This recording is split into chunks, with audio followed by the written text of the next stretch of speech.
বিয়ে, বিয়ে আর বিয়ে। তো বিয়ে বাড়ির ইনভিটেশন পাওয়ার সাথে সাথেই মনে কার কার আনন্দ জাগে। আমার তো বিয়ে বাড়ি যেতে খুব ভালো লাগে।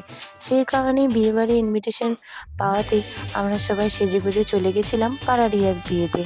তো সেটা ছিল আমার সম্পর্কের এক ভাস্তার বিয়ে। তো সেখানে গিয়ে প্রথমে নতুন বরকনের সাথে দেখা করে নিই। এরপর আমরা ওদের বিয়ে দেখি, বউকে খুব সুন্দর লাগছিল সেজেগুজে। তারপরে আমরা খাওয়া দাওয়ারের দিকে চলে যাই। তো সেখানে খাওয়া দাওয়ারের মেনুতে বেসিক খাবারগুলো থাকলেও সেগুলো প্রত্যেকটা অনেকটা টেস্টি রান্না হয়েছিল। এর মধ্যে আমার ফেভারিট ছিল পাট ভাজা। তো পাট ভাজা দিয়ে ভালোভাবে ভাত খেয়েছি। এরপর দিয়ে দিয়েছিল কাতলা মাছ আর ঝোল। কাতলা মাছটা অনেকটা ফ্রেশ ছিল। এরপর ছিল টমেটোর চাটনি, দই আর ছিল মিষ্টি। সেগুলোও ভালোভাবে খেয়েছি। এরপর একটু রেস্ট করে নিয়ে আমরা সবাই চলে যাই নাচানাচি করতে।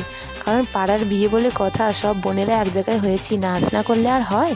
তো অনেক রাত অবধি আমরা নাচানাচি করেছি, অনেক এনজয় করেছি। এরপর অনেক রাতে বাড়ি ফিরেছি।